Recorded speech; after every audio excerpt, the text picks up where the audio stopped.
하나님의 사람 토저라고 불리기도 하는 에이든 토저 목사는 많은 명저들을 남겼습니다. 그 가운데 영어 제목 The Attributes of God, 번역하면 하나님의 속성들이라고 하는 제목의 책이 있습니다. 거기서 하나님이 어떤 분이신지를 아주 세세히 전해주고 있습니다. 하나님은 완전한 분이시고 무한한 분이시고 선한 분이시며 거룩한 분이시다.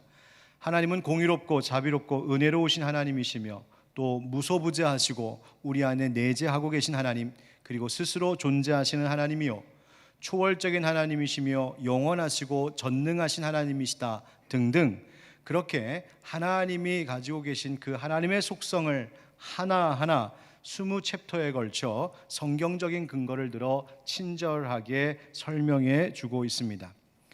그런데 하나님이 어떤 분이신지를 설명하고 있는 그 책을 시작하는 서문에서 이제 이 책을 읽기 시작할 독자의 마음가짐을 다시 바로 잡아주는 한 가지 이야기를 들려줍니다. 그가 구약의 에스겔서를 읽고 있는데 말씀 속에 참 두렵고 무서운 구절을 하나 읽게 되었다는 겁니다.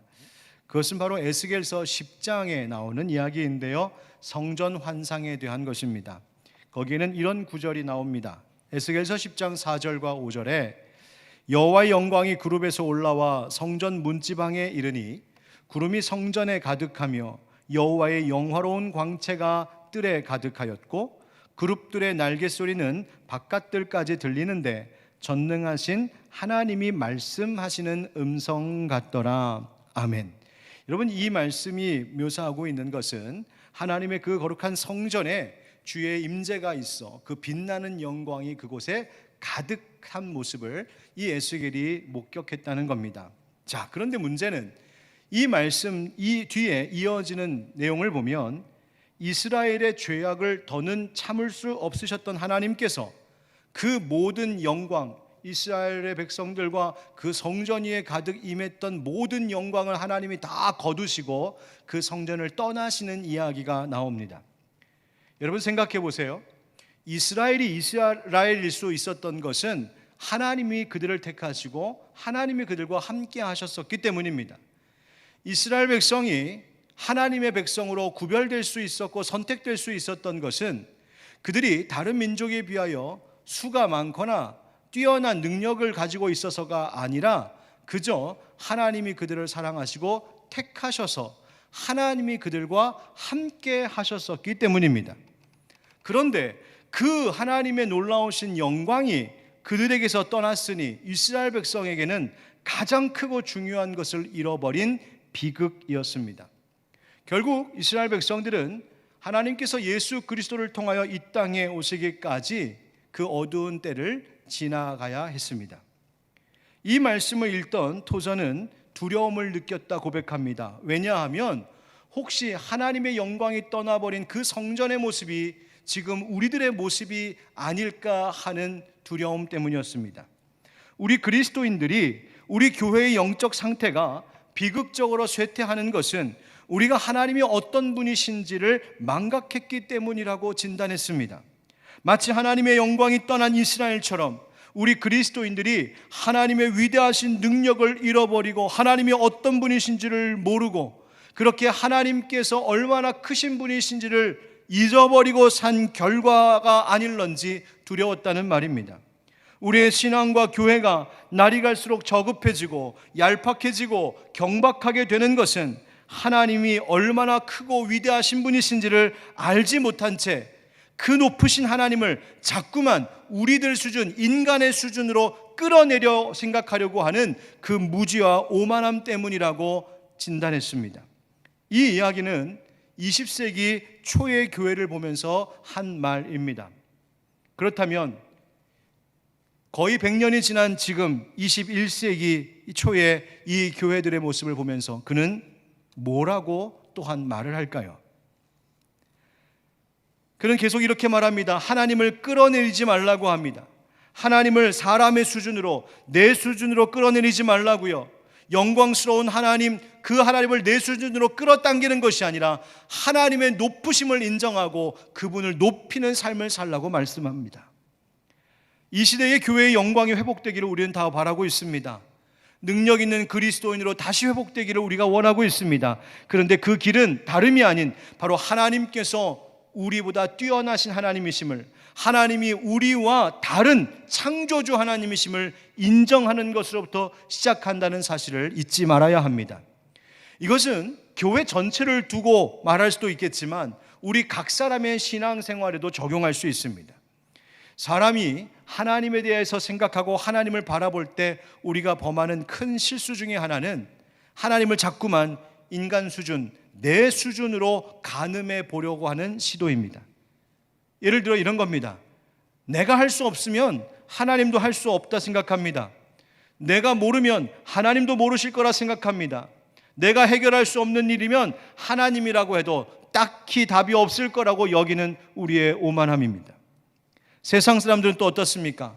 지금 내 눈앞에 보이지 않는다고 하나님이 어디 계시느냐고 말하고, 내가 들을 수 없다고 하나님의 말씀이 어디 있냐고 말하고, 내가 이해할 수 없다고 하나님이 뭔가 잘못된 것 같다고, 하나님이 틀렸다고 말하는 것, 여러분 과연 정말 그렇게 감히 우리가 말할 수 있습니까? 어떻게 작은 망원경 렌즈 그 하나를 통하여 하늘을 쳐다보면서 끝없이 펼쳐진 광활한 우주를 내가 다 보고 있다고, 다 알고 있다고 장담할 수 있습니까? 이 작은 몸뚱아리 하나로 100년도 채 살지 못하는 짧은 인생의 시간을 살아가면서 어떻게 모든 역사, 온 세상을 내가 다 헤아리고 안다고 말할 수 있느냐 말입니다. 나의 이 유한하고 짧은 지식과 지성 가지고, 이 옹졸한 가슴 가지고 하나님의 그 깊은 뜻을 어떻게 다 안다고 감히 우리가 판단할 수 있느냐 말입니다. 여러분 생각해 보십시오. 만약 하나님께서 나의 이성과 나의 지혜와 나의 이해력으로 다 측정할 수 있는, 다 헤아릴 수 있는 수준의 대상이라면 우리에게는 하나님을 더 이상 신앙할 이유가 없습니다. 왜냐하면 하나님과 내가 비슷한 수준이 되어버렸다는 말이기 때문입니다. 하나님이 아는 것 나도 알고 하나님이 하는 것 나도 알 수 있다? 여러분 그렇다면 왜 우리가 하나님을 믿어야 합니까? 우리가 하나님을 믿고 경배하는 이유는 사실 우리가 하나님을 잘 모르기 때문입니다. 하나님은 우리가 이해하고 담아낼 수 있는 영역의 범위 안에 갇혀 계신 분이 아니라 그 모든 것을 초월하여 계신 하나님이십니다. 그런데 우리는 자꾸만 하나님을 끌어당겨 우리의 생각의 틀 안에 집어넣고 우리의 모양대로 하나님을 만들려고 하고 우리의 능력 안에 하나님을 제한시키려고 하는 어리석음을 범할 때가 있습니다. 여러분 하나님은 사람을 하나님의 형상대로 지으셨지요? 그렇습니다. 하나님의 이미지를 우리에게 담으셨습니다. 하나님을 닮은 사람들입니다. 그러나 그렇다고 해서 하나님께서 그분의 지혜와 그분의 능력에 있어서도 우리와 똑같다는 이야기는 결코 아닙니다. 하나님은 우리와 완전히 다르신 분이십니다. 여러분 하나님을 내 수준으로, 내 능력의 범위 안으로 끌어내리려고 하지 마십시오. 하나님은 우리와 완전히 다르신 분이십니다. 그런데 여러분 아십니까? 하나님께서 우리와 완전히 다르신 분, 하나님께서 우리의 생각과 우리의 이해의 범위, 우리의 능력의 범위를 초월하여 계시다라고 하는 이 사실이 바로 우리에게 힘이고 소망이라는 점 말입니다. 우리로는 알 수 없고 할 수 없는 일을 하나님은 아시고 하시기 때문입니다. 바로 이것이 하나님을 신앙하는 자들의 안전함입니다. 얼마 전 한 시민이 제공한 영상 보도를 제가 본 것이 있는데, 낮에 한 8살쯤 된 어린아이가, 학생이 부모님 차를 몰래 운전해가지고 나가고, 대단하죠? 예. 부모님 차를 몰고 시내를 나왔다가 그 거리가 완전 온통 사고가 나고 난리가 났던 장면이 블랙박스에 찍힌 것을 본 적이 있습니다. 여러분, 내가 할 수 없는 일을 하려고 하면 꼭 사고 납니다. 어린아이가 무서운 속도로 달리는 자동차를 타고 있으면서도 마음 놓고 여유롭게 창밖까지 구경하면서 있을 수 있는 이유는 뭘까요? 심지어 뒷자리 의자에 기대어 앉아 꾸벅꾸벅 졸면서 잠들 정도로 편안하게 자동차를 탈 수 있다면 그 이유는 뭘까요? 그것은 아빠가 운전하기 때문입니다. 아빠가 핸들을 잡고 있기 때문입니다. 자동차가 도대체 어떤 원리로 굴러가는지, 운전은 어떻게 하는 건지, 지금 가는 길은 어디고 어디로 가야 되는지 뒷좌석 아기 의자에 앉아 새근새근 잠들고 있는 아이는 도무지 알 수도 없고 알 필요도 없습니다. 다만 그 차의 핸들을 아빠가 잡고 있으면 되는 겁니다. 내 앞에 아빠가 앉아 있고 내 곁에 엄마가 있으면 더 좋고, 아빠가 내 인생의 핸들 잡고 있으면 편히 잠잘 수 있는 겁니다. 우리의 인생이 그런 거예요. 여러분, 우리의 인생 가운데 도무지 내 지혜로, 내 이해력으로는 다 쫓아갈 수 없는 수많은 일들이 벌어지고 있습니다. 왜 나에게 이런 일이 일어나야 되는지, 왜 우리의 가정 가운데 이와 같은 일들이 있는지, 왜 내 자식에게 이런 일들이 있는지, 도무지 어떻게 해야 되는지 알지도 모르고 알지도 못하고 할 수도 없는 일들, 우리의 능력 밖에 있는 수많은 일들이 우리 가운데 부딪혀 온다는 말입니다. 어떻게 해야 될까요? 내 인생의 핸들 아빠한테 맡기는 겁니다. 다만 확실한 믿음의 고백 하나가 있어야 됩니다. 내 아빠, 내 아버지 하나님은 나와 다르십니다. 나는 부족하지만 하나님은 충만하시고, 나는 어리석지만 하나님은 지혜로우시고, 나는 실수투성이시지만 하나님은 완벽하십니다. 바로 그 고백이 있어 그 믿음으로 하나님 앞에 내 삶의 핸들을 맡길 때 우리의 인생은 아름다운 길 됩니다. 사도 바울은 그것을 우리에게 이렇게 말하고 있습니다. 고린도전서 1장 25절 같이 읽어보실까요? 시작. 하나님의 어리석음이 사람보다 지혜롭고 하나님의 약하심이 사람보다 강하니라. 아멘. 하나님의 어리석음, 하나님의 약하심을 여러분, 우리가 감히 뭐라고 말할 수 있습니까? 우리보다 지혜롭고 우리보다 강하신, 우리와 다르신 하나님이신 줄 믿습니다. 사랑하는 형제 자매 여러분, 오늘 말씀을 함께 우리가 나누면서 하나님이 얼마나 지혜롭고 강하신지, 그리고 그분이 우리와 어떻게 다르시고 어떻게 달리 행하시고 어떻게 달리 말씀하시는지 우리 함께 듣고 깨달으면서 그 하나님, 내 아빠 하나님께 내 인생의 핸들을 온전히 맡기는 그 은혜가 이 시간 있길 주님의 이름으로 축원드립니다. 따라 하실까요? 사람이 머뭇거릴 때 하나님은 가르쳐 주십니다. 여러분, 오늘 본문은 사무엘 선지자가 이스라엘의 두 번째 왕으로 다윗을 택하여 기름 붓는 일에 대한 기사입니다. 이스라엘의 초대 왕이었던 사울 왕이 하나님께 불순종함으로 그가 왕의 자리에서 내려와야 하는 위기에 처했습니다. 이것은 사울이라고 하는 한 개인이나 혹은 그의 가정의 문제만이 아니라 사실은 국가적인 위기였던 것이죠. 여러분, 지도자가 흔들리면 온 나라가 위태로울 수밖에 없지 않습니까? 이 사실을 알고 있던 사무엘, 얼마나 슬펐을까요? 아마 밤새 기도하지 않았겠습니까? 그렇게 슬픔 가운데 있었던 이 사무엘에게 하나님께서 말씀하십니다. 무엇을요? 하나님께 다른 계획이 있노라고 말씀하시고 명령하시는데 바로 그것이 1절의 말씀입니다. 16장 1절이 이렇습니다. 여호와께서 사무엘에게 이르시되 내가 이미 사울을 버려 이스라엘 왕이 되지 못하게 하였거늘 네가 그를 위하여 언제까지 슬퍼하겠느냐? 너는 뿔에 기름을 채워 가지고 가라. 내가 너를 베들레헴 사람 이새에게로 보내리니 이는 내가 그의 아들 중에서 한 왕을 보았느니라 하시는지라. 아멘. 베들레헴에 가면 이새라고 하는 사람이 있는데 그 이새라고 하는 사람의 아들 중에서 내가 한 왕을 보았다, 하나님이 말씀하십니다. 왕을 보았다, 옛 성경에는 하나님께서 예선하였다라고 합니다. 예정하여 선택하셨다는 것이죠. 왕이 될 만한 제목이 있어 보였습니다. 그래서 거기에 가서 그 사람을 찾아 기름 부으라고 하셨어요. 그런데 이 명령을 받은 사무엘 선지자가 일순간 머뭇거렸습니다. 두려웠습니다. 왜 그랬을까요? 당연하지 않습니까? 아직 사울 왕이 두 눈 시퍼렇게 뜨고 살아있기 때문입니다. 엄연히 살아있는 권력이 지금 현재 있는데 새로운 누군가에게 왕이 될 것이라고 기름을 붓는다? 여러분, 이건 정치적 반역이었습니다. 이 사실을 사울 왕이 알면 사무엘의 목숨이 위태로운 것이 뻔합니다. 그래서 사무엘이 하나님 앞에 말을 해요. 하나님, 제가 어떻게 갈 수 있겠습니까? 사울 왕이 알면 저 죽습니다.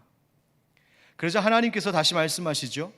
그 이새가 있는 베들레헴 성읍 그 동네에 가서 너 왕에게 기름 부으러 왔다 하지 말고 여호와께 제사 드리러 왔다 그렇게 장로들에게 말해라. 그러니까 그 마을에 가서 내가 예배 드리러 왔다, 집회 인도하러 왔다, 그렇게 말하라는 거예요. 그러면서 그 예배 자리에 이새와 그 아들들을 초대해라, 이렇게 명령하셨어요. 그러면서 하신 말씀이 3절 말씀입니다. 우리 3절을 같이 한번 읽어보실까요? 시작.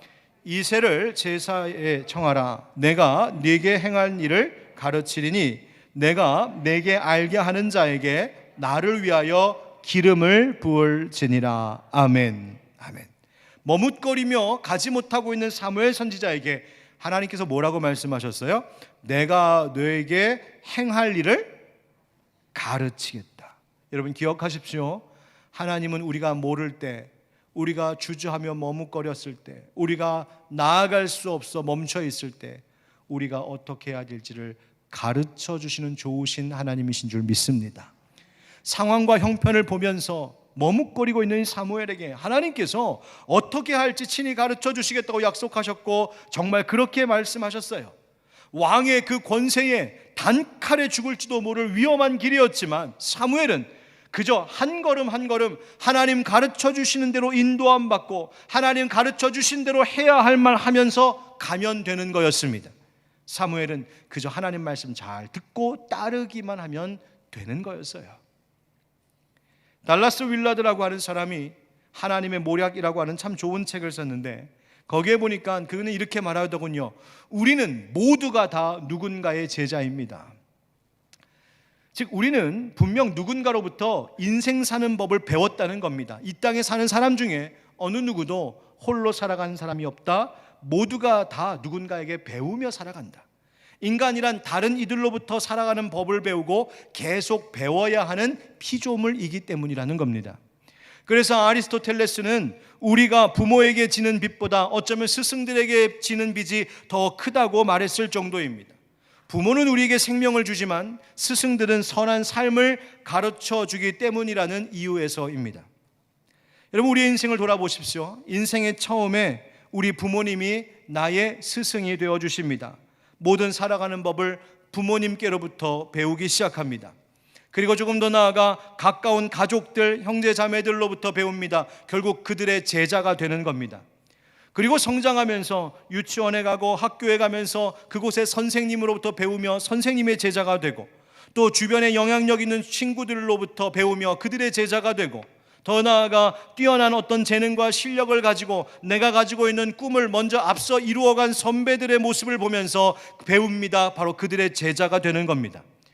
그런데 그 중에는 나에게 선한 영향력을 미치는 좋은 스승들도 있지만 나를 잘못된 길로 끌고 가는 그런 스승도 있을 수 있다는 것이 문제입니다. 그래서 그 저자가 이렇게 묻습니다. 당신을 지금 가르치는 자가 누구입니까? 당신은 누구의 제자입니까? 여러분 저도 이 시간 여러분께 똑같이 묻고 싶습니다. 요즘 여러분들은 누구에게서 배우고 계십니까? 누구의 가르침을 받고 있습니까? 당신은 과연 누구의 제자입니까? 여러분 우리는 주님께 배워야 하는 사람들입니다. 사람은 해야 할 일이 앞에 있을 때에 그런데 그 일이 너무나 큰 어려움이 있을 때 현실의 문제 때문에 머뭇거리며 주저할 때가 있습니다. 주변의 상황과 형편을 보면서 걱정하고 근심만 하고 앉아있을 때 죽을까 봐 머뭇거리고 있을 때가 우리의 인생 가운데 있을 수 있습니다.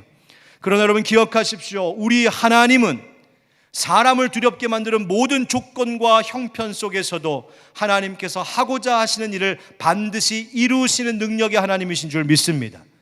우리가 어찌해야 할지 몰라서 머뭇거리고 있을 때 하나님은 가르쳐 주심으로 그 일을 진행하십니다. 우리에게 가야 할 길을 가르쳐 주시고요, 해야 할 일들을 들려주십니다. 여러분 그렇기 때문에 여러 머뭇거리게 되는 인생의 많은 순간들 속에서 우리가 두려워하고 염려하는 것 말고 정말 선택하며 가야 되는 것은 하나님께서 가르쳐 주시는 것을 그때그때 배우며 한 걸음 한 걸음 따라가는 것이 인생을 지혜롭게 사는 옳은 선택이라는 것을 잊지 않기를 축복합니다. 물론 주님께서 우리에게 가르쳐 주시고 오라고 하시는 그 길이 때로는 세상적으로 볼 때, 인간적으로 볼 때 좁은 길이기도 하고 좁은 문이기도 합니다. 예수님도 그렇게 말씀하셨죠. 그래서 많은 사람들이 그 길을 가려고 하지 않는다고요. 그러나 여러분, 예수님께서 우리에게 가르쳐 주시는 그 길, 하나님께서 오라고 하시는 그 길에 하나님이 예비해 두신 충만한 생명과 복이 예비되어 있다는 것을 간과하지 마시기 바랍니다. 그것을 붙드는 겁니다. 이 길이 예수님께서 가르쳐 주신 길이라면, 이 길이 하나님께서 원하시는 길이라면, 이 길로 가라고 하나님께서 먼저 보여주셨다면 여기에 내게 주실 복이 있노라 확신하고 가르쳐 주시는 대로 배우고 따라가는 것이 바로 우리가 살 길인 줄 믿습니다. 여러분, 신락원이라고 하는 책 아시지요? 영국에 계신 존 밀턴이 쓴 신락원, 인간의 타락과 예수 그리스도를 통한 그 구원에 대하여서 그린 책인데요, 여러분, 그 책을 쓰면서 이 존 밀턴이 이렇게 기도했다고 합니다. 성령님이시여 저를 가르치소서. 우리를 가르치소서. 주님이 아시기 때문입니다. 저에게 빛을 비추어 제 안의 어두움을 쫓아내 주십시오. 낮은 것을 높이고 우리를 도와주십시오. 그리하시면 제가 주님의 영원한 섭리를 높이 들어 세상에 크게 증거하고 인간들을 향한 하나님의 길이 얼마나 정당한지를 증명하며 살겠습니다. 성령님, 저를 가르쳐 주십시오. 주님이 아시기 때문입니다. 사랑하는 성도 여러분, 주님이 가르쳐 주실 때, 주님이 가르쳐 주시는 것 배우며 따르며 사는 우리들 되길 축복합니다. 시편 18편에서 다윗은 이렇게 노래했습니다. 하나님의 도는 완전하고 여호와의 말씀은 순수하니 그는 자기에게 피하는 모든 자의 방패시로다. 여호와 외에 누가 하나님이며 우리 하나님 외에 누가 반석이냐.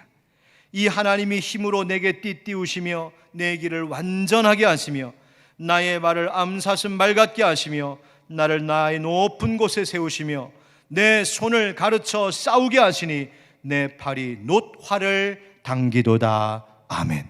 여러분, 불안한 길 혹시 걷고 계십니까? 싸워 이겨야 할 전쟁과 같은 일들이 삶 가운데 있습니까? 여러분의 손을 붙들어 가르쳐 싸우게 하시는, 우리를 친히 가르쳐 주시는 하나님께 배우는 여러분 되시길 축복합니다. 이 노래를 고백한 다윗처럼, 또 하나님의 가르침대로 베들레헴을 향하였던 사무엘처럼 여러분, 오늘도 우리를 친히 가르쳐 주시고 우리의 걸음을 한 걸음 한 걸음 인도해 주고 계시는 그 주님께 배우며 그 주님 뒤따라 살아가는 그 은혜가 우리 가운데 있기를 예수님의 이름으로 축원드립니다. 하나님은 이렇게 다르신 분이십니다. 또 어떤 면에서 다르실까요? 따라하겠습니다. 사람이 실수할 때 하나님은 바로 잡아주십니다. 하나님께서 가르쳐 주신 대로 사무엘이 그 2세의 가족이 살고 있는 베들레헴 동네에 찾아갔습니다. 그리고 그 성읍에 있는 장로들에게 내가 여기 예배하러 왔습니다, 제사 드리러 왔습니다 라고 말해줬어요. 그러면서 내가 이제 심리할 이 예배, 이 제사에 내가 초대하고 싶은 사람들이 있는데 이 베들레헴 마을에 2세라고 하는 사람이 살지요. 그 2세와 그 아들들을 이 예배 자리에 초대해 주십시오. 여러분, 한 나라의 위대한 선지자인 사무엘 선지자가 이 초라한 동네까지 와서 2세라고 하는 한 사람, 그 집안 사람들을 이 예배에 초청했다고 하니 여러분, 얼마나 큰 영광이고 기쁨이겠습니까? 2세가 아들들을 성결하게 하고 가장 좋은 옷을 아마 입혔을 것 같습니다. 잘 준비시켜서 그 제사의 자리에 나아갔습니다. 2세가 아마 그 큰아들 엘리압을 가장 앞장 세웠던 것 같습니다. 저 멀리서 장남 엘리압이 다가오자 그를 본 사무엘 선지자가 아주 기분 좋게 흡족해하며 이렇게 생각했습니다. 여호와의 기름 부으실 자가 과연 주님 앞에 있도다. 하나님께서 내게 말씀해 주셨던 그 기름 부을 자, 이제 이스라엘의 두 번째 왕이 되어서 이 땅을 다시 새롭게 할 자가 바로 저 사람이구나, 2세의 큰아들이구나 생각했습니다. 다시 말하면 초대왕 사울왕 못지않게 아주 괜찮은 왕이 될 만한 자로 여겨졌다는 말이에요. 그런데 혼자 그렇게 생각하면서 흡족해하고 있는 이 사무엘 선지자에게 하나님께서 따끔하게 일침을 내주시며 말씀하십니다. 어떤 톤으로 말씀하셨는지 알 수는 없지만 아마도 꽤나 깜짝 놀랄 정도로 따끔하게 질책하시듯 말씀하셨을 것 같아요. 바로 그 말씀이 오늘 본문에 있는 7절의 말씀입니다. 한번 같이 읽어보시죠. 시작.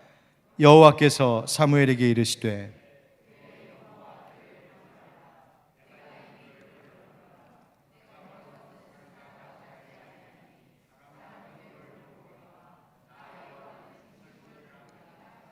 아멘. 하나님 뭐라고 하신 거예요? 사무엘, 정신 똑바로 차려. 너 지금 뭘 보고 있는 거야? 지금 어디 쳐다보고 있는 거야?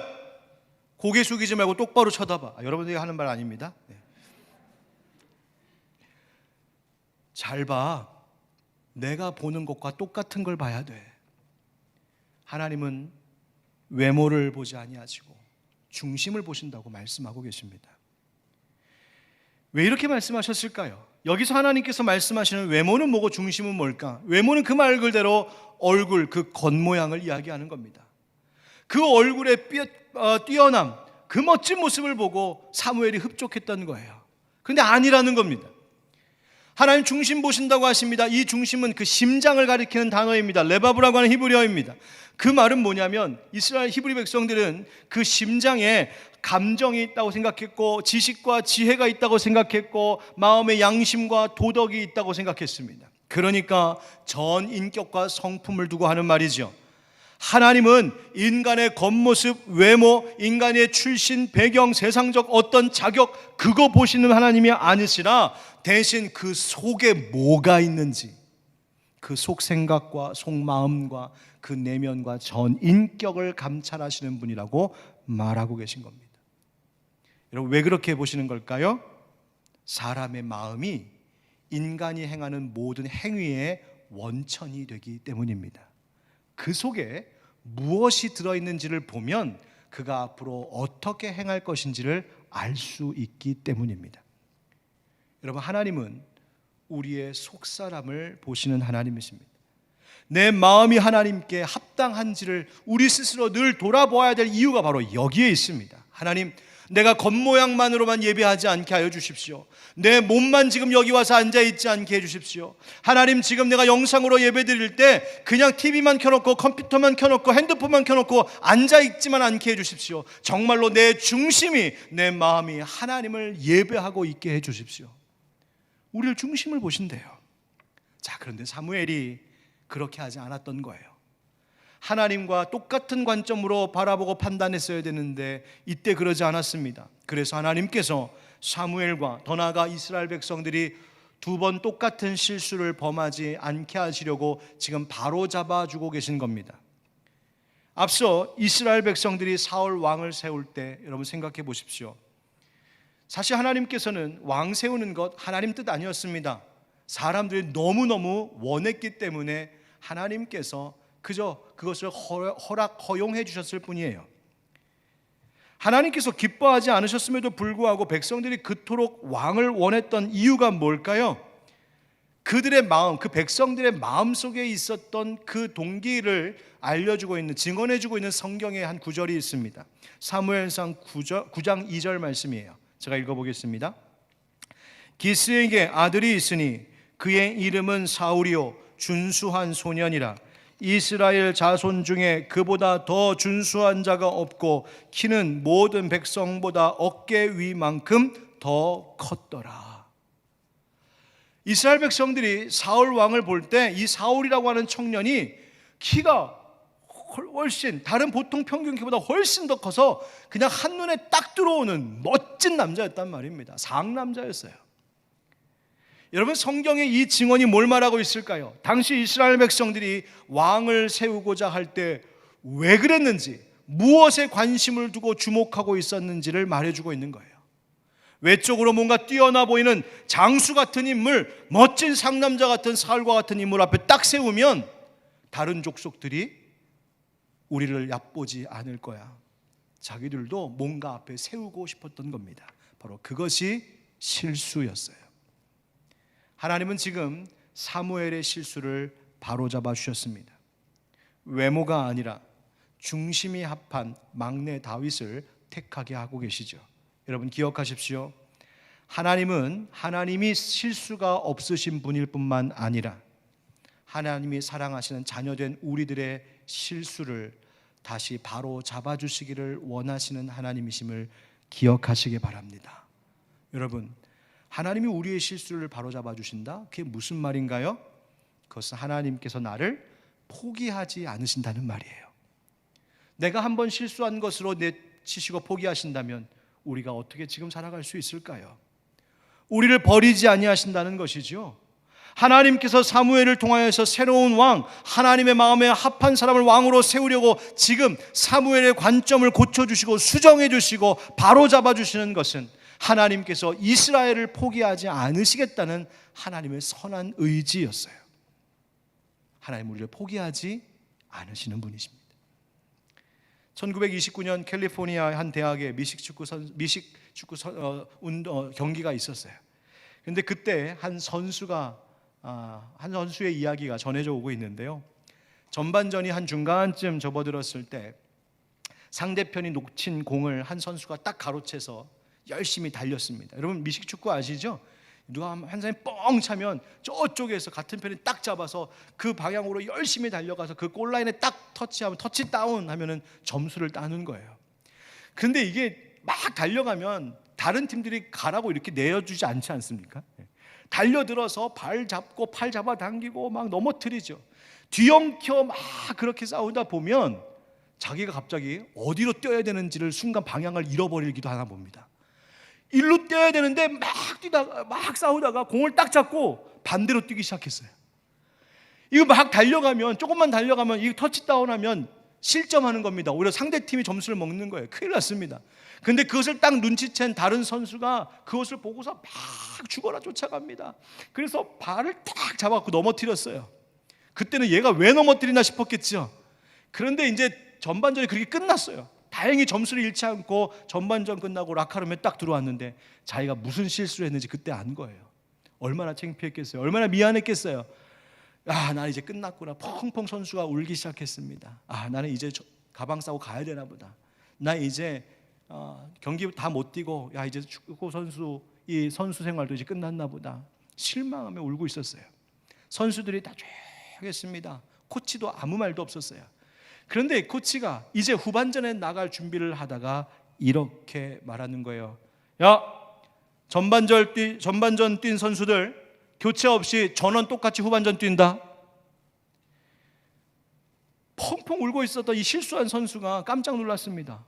내가 뛰어도 되나? 코치가 가만히 다가와 그 큰 실수를 했던 선수 어깨에 손을 얹으면서 이렇게 말했다는 거예요. 괜찮아, 일어나. 경기는 반밖에 끝나지 않았어. 무슨 말이에요? 아직 후반전이 남아있다는 거예요. 다시 경기를 하러 선수들이 나갔고 후에 같이 뛴 선수들이 말하기를 그 실수했던 선수가 그때처럼 열심히 달렸던 적이 없다고 전해주는 이야기가 들려주고 있어요. 여러분, 우리가 살아오면서 참 많은 실수 범했습니다. 크고 많은 실수들이 있습니다. 그럼에도 불구하고 우리 하나님은 우리가 이렇게 살아갈 수 있도록 우리를 놓지 않고 계시고 우리를 용서하실 뿐만 아니라 우리의 인생의 후반전을 다시 뛸 수 있도록 우리의 실수를 바로 잡아주시기를 원하시는 분이 우리 아버지 하나님이심을 기억하시기 바랍니다. 그 사랑을 안다면 하나님이 나를 놓고 싶어 하지 않으신다고, 나를 포기하고 싶지 않으시다고, 하나님이 내가 너를 바로 잡아주길 원한다고 원하시는 하나님이심을 우리가 안다면 우리가 하나님의 가르침, 때로는 그것이 따끔한 책망일지라도 감사함으로 받으며 순종함이 마땅한 줄 믿습니다. 이사야서 55장 8절 9절 우리 한번 같이 읽어보실까요? 시작. 이는 내 생각이 너희의 생각과 다르며 내 길은 너희의 길과 다름이니라. 여호와의 말씀이니라. 이는 하늘이 땅보다 높음같이 내 길은 너희의 길보다 높으며 내 생각은 너희의 생각보다 높음이니라. 아멘. 하나님의 생각과 우리의 생각은 천지 차이라는 거예요. 여러분, 우리와 다르신 하나님, 우리보다 높으신 하나님, 우리의 실수조차도 감싸 안으시고 바로 잡아주시기를 원하시는 하나님이라면 그분의 간섭, 그분의 책망조차도 감사함으로 받을 줄 아는 그런 지혜로운 우리가 되기를 주의 이름으로 축복합니다.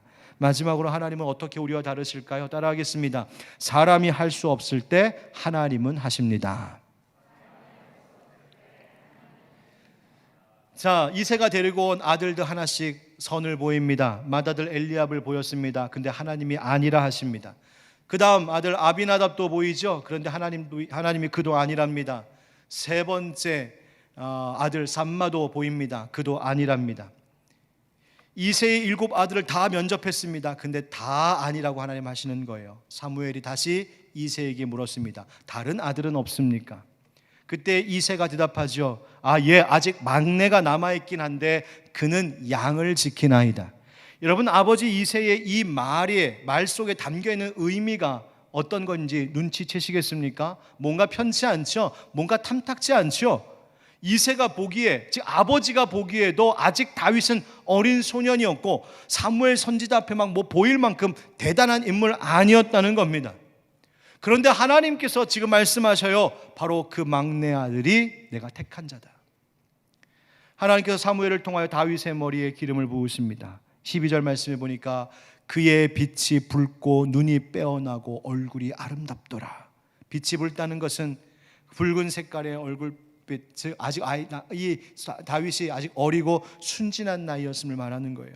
눈이 빼어났다, 아름답고 멋진 눈빛을 가진 사람이었어요. 얼굴이 아름답더라, 모양, 그 형체가 아름다움을 이야기해요. 이상하다. 하나님은 분명히 사람의 외모를 보지 않으신다고 했는데 아니 다윗이 멋지고 잘생겨서 그래서 선택을 하셨나? 여러분, 이 12절의 말은 외적인 미모를 두고 하는 말이 아니라 다윗의 내면에 있는 자질과 자질이 그 내면에 있는 선한 것들이 그의 얼굴과 눈빛과 태도를 통하여 나타나고 있음을 말하는 겁니다. 사람의 내적인 아름다움은 여러분 우리의 얼굴과 태도와 눈빛에서, 모양에서 나타납니다. 우리의 표정에서 나타납니다. 여러분 빨리 지금 옆에 계신 분 표정 한번 살짝 보세요. 빨리 슬쩍 한번 보세요. 어때, 괜찮은 것 같아요? 좋아요. 아이고, 그 옆에 있는 분 참 좋으시겠다. 여러분 정말 아름다운 분 되고 싶으십니까? 미인이 되고 싶으십니까? 우리의 내면을 가꾸셔야 됩니다.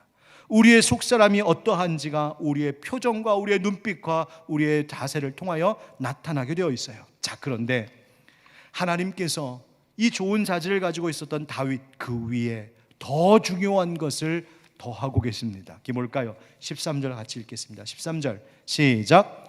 사무엘이 기름 뿔병을 가져다가 그의 형제 중에서 그에게 부었더니 이날 이후로 다윗이 여호와의 영에게 크게 감동되니라. 사무엘이 떠나서 라마로 가니라. 아멘.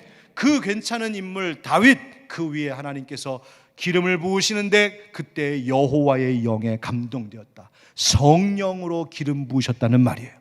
지난 성령 강림 주일날 설교도 이미 했었습니다. 성령의 기름 부으심이 뭐라고 했습니까? 그를 구별하여 선택하시는 거예요. 기름 부으신다는 것은 그에게 특별한 사명을 맡기시는 거예요. 기름 부으신다는 것은 그 사명을 감당할 수 있는 지혜와 능력과 힘을 더하신다는 말이었어요. 즉 하나님이 함께 하신다는 것이죠. 여러분, 다윗은 참 괜찮은 사람이었습니다. 그러나 그 사람이 괜찮은 사람이라고 해서 하나님이 맡겨주신 사명을 다 감당할 수 있는 사람은 아니었어요. 이스라엘의 왕이 된다는 것, 왕으로 하나님이 맡겨주신 백성을 이끈다는 것은 인간 다윗의 힘으로 할 수 있는 것이 아니라 하나님이 성령으로 감동하셔야 되는 일이었단 말입니다. 하나님이 하신다는 거예요. 여러분, 사람이 할 수 없는 것, 사람은 실수하고 사람은 넘어지고 사람은 감당할 수 없는 그 일, 하나님께서 친히 하신다 말씀하시고 하나님이 친히 하시면 반드시 그 길에 승리와 열매가 있는 줄 믿습니다. 하나님 정말 우리는 정말 할 수 없는데 하나님 진짜 하실 수 있나요? 예수님 그렇다 말씀하셨어요. 마태복음 19장 26절 다 같이 시작. 예수께서 그들을 보시며 이르시되 사람으로는 할 수 없으나 하나님으로서는 다 하실 수 있느니라. 아멘. 여러분 가지고 계신 성경이 여러분 거라면 다자에다가 그냥 빨갛게 동그라미 쳐요. 다 하나님 다 하실 수 있대요. 하나님의 뜻이 있는 것이라면, 하나님이 기뻐하시는 일이라면 하나님은 하실 수 있다. 나는 못해도 하나님은 하신다. 여러분 기억하십시오. 그렇다면 하나님께서 나와 다른 분이라고 하는 것, 나보다 훨씬 뛰어나고 높으신 하나님이시라는 것이 사실 얼마나 감사한 것인지 우리는 깨닫게 됩니다. 하나님을 다 이해할 수 없음이 우리가 오히려 감사할 이유가 됩니다. 왜요? 하나님이 나보다 더 뛰어나다는 뜻이 되기 때문에. 하나님께서 행하시는 일들을 내가 다 알 수 없어도, 그래서 깜깜한 터널을 지나가고 있는 것 같아도 우리는 감사할 수 있습니다. 왜냐하면 그 순간에도 하나님은 선한 일을 이루실 것이라고 말하고 있는 거기 때문에. 기도 응답이 늦어지고 이루어지지 않는다고 답답해할 필요가 없습니다. 그때에도 감사할 수 있습니다. 왜냐하면 나는 알지 못하고 나는 느끼지 못하고 나는 다 보이지 않아도 하나님은 지금 어디선가에서 하나님의 보이지 않는 손길로 나를 위해 일하고 계시기 때문에. 여러분, 그래서 우리가 찬양할 때도 어떻게 찬양합니까? 응답하신 기도 감사, 거절하신 것도 감사, 헤쳐나온 풍랑 감사, 모든 것 채우심에 감사, 길가의 장미꽃 감사, 장미꽃 가시도 감사. 할렐루야. 왜요? 하나님은 우리와 다른 분이시기 때문입니다. 여러분, 이 세상의 어떤 일로, 여러분 가정과 여러분의 직장과 어떤 생활의 어떤 일들 속에서 지금 염려하고 근심하는 일 혹시 있으십니까? 내 힘으로 도무지 감당할 수 없고, 나는 도무지 길이 보이지 않고, 나는 아무것도 어떻게 되는지 모르겠습니다 하는 일들이 혹시 있으십니까? 염려하지 마십시오. 머뭇거리지 마십시오. 주저앉아 있지 마십시오. 하나님이 여러분들을 가르쳐 주실 줄 믿습니다. 하나님이 여러분들의 실수를 바로잡아 주실 줄 믿습니다. 하나님이 친히 성령으로 일하실 줄 믿습니다.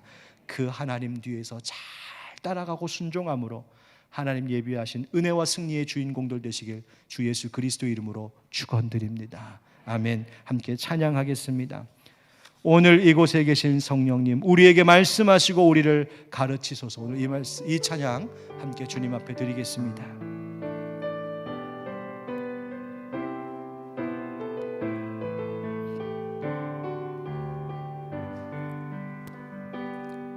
오늘 이곳에 계신 성령님, 우리에게 말씀하시고 우리를 가르치소서.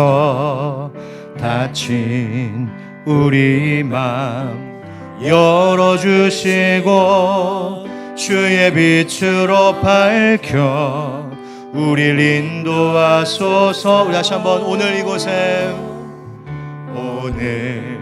이곳에 계신 성령님, 우리에게 말씀하시고 우리를 가르치소서. 아멘.